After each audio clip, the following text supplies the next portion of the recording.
लोकसभा चुनाव का शोर जोरों पर चल रहा है। पहले फेज की वोटिंग भी हो रही है और इस बीच देश के दिल मध्य प्रदेश में बीजेपी ने पूरी 29 सीटें जीतने का टारगेट रखा है। अगर हम पहले फेज की वोटिंग की बात करें और अगर 29 सीटों के टारगेट की बात करें तो पहले फेज में 2 ऐसी सीटें हैं जिन पर बीजेपी को कांग्रेस बराबरी की टक्कर दे रही है। इन 2 सीटों में वो सीट है जो सबसे खास भी है और चुनाव के हिसाब से सबसे हॉट भी है। वो सीट है छिंदवाड़ा की सीट, जिसमें बीजेपी ने पूरी की पूरी ताकत झोंक दी है। साम दाम दंड भेद सभी तरह के समीकरण या सभी तरह के प्रयोग इस सीट पर देखने को मिलेंगे, चाहे वो सत्ताधारी दल कर रहा हो चाहे वो विपक्ष कर रहा हो। इस सीट को लेकर खास इसलिए है क्योंकि अकेली यही सीट है जिस पर बीजेपी जीत दर्ज नहीं करा पाती है।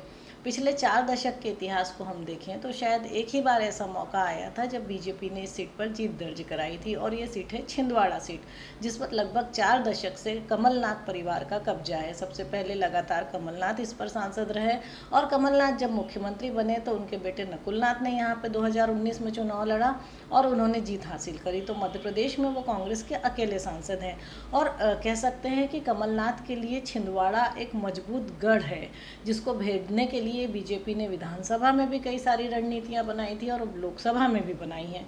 लेकिन विधानसभा के जो नतीजे थे वो ये था कि 7 में से 7 विधानसभाएं जो है कांग्रेस के खाते में थी। और अगर लोकसभा के नतीजों की बात करें तो 2014 की लहर में 2019 की लहर में भी ये सीट कांग्रेस के ही खाते में आई। मतलब कह सकते हैं कि कमलनाथ परिवार के खाते में आई।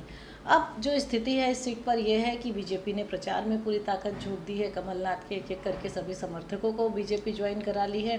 अब कमलनाथ कुछ थोड़े बहुत समर्थकों के साथ जो है लगातार प्रचार कर रहे थे और इसके साथ ही कमलनाथ और उनका पूरा परिवार प्रचार में जुटा हुआ था। और जब उन्होंने इस तरह से अपने समर्थकों को टूटते देखा, बीजेपी की सब तरफ से घेराबंदी देखी, तो आखिरी में उन्होंने इमोशनल कार्ड खेलना शुरू करा, जिसमें उन्होंने पुराने दिन याद दिलाए कि वो कब से छिंदवाड़ा की जनता की सेवा करते आ रहे हैं, कब से वो यहाँ से चुनाव लड़ रहे हैं और कब कब और किस किस तरह वो छिंदवाड़ा की जनता से लगातार जुड़े हुए हैं।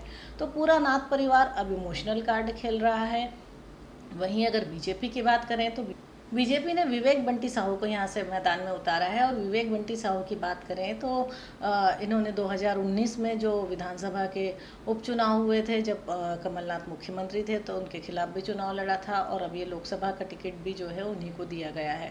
तो उनके लिए प्रचार करने के लिए केंद्रीय गृह मंत्री अमित शाह, पार्टी के राष्ट्रीय अध्यक्ष जेपी नड्डा सहित मध्य प्रदेश के मुख्यमंत्री, पूर्व मुख्यमंत्री, लगभग ये कह सकते हैं कि लगभग बीजेपी के सभी बड़े नेताओं का वहाँ पर जमावड़ा लगा रहा।